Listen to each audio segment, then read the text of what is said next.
আজ 15ই August 2026 British শাসনের পতন ঘটিয়ে আমাদের দেশ স্বাধীন হওয়ার ৮০তম বর্ষে পদার্পণ করল। চারিদিকে পতাকায় সেজেছে সারা দেশ। গানে গানে ভারতবাসী আজ নিজেকে ভারতীয় বলে গর্ববোধ করছে। কিন্তু বিশ্বাস করুন, এই স্বাধীনতা দিবসে মানুষ যখন আনন্দ উৎসব উদযাপন করে, আমার মন এই দিন সব থেকে বেশি খারাপ করে।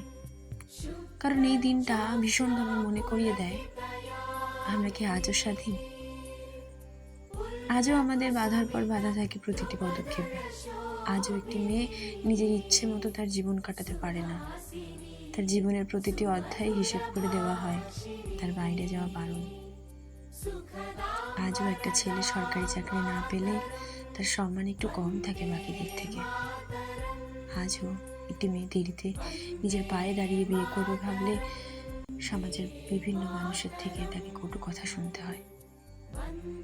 আজও একটি মেয়ের বাবা তাকে বিয়ে দেবে ভাবলে ছেলেটির ইনকামের উপর স্কোর বসায়, ছেলেটির চরিত্র কেমন।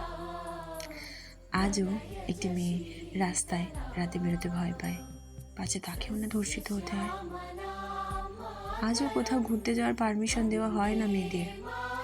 বাবা মায়েরা ভয় পায়, যদি আমার মেয়েটাও কোনো বিপদে পড়ে।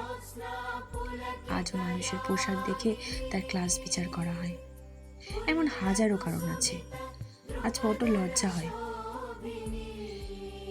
আমরা সত্যি মানসিকতার দিক থেকে স্বাধীন হইনি। আমরা স্বাধীন বলে নিজেদেরকে গর্ববোধ করি, অহংকার করি। লজ্জা লাগে যারা এই দেশটাকে সুন্দর পরিশুদ্ধ দেখতে চেয়ে নিজেদের জীবন বলিদান দিল। আমরা সত্যি কি তাদের বলিদানের এই মর্যাদা রাখতে পেরেছি?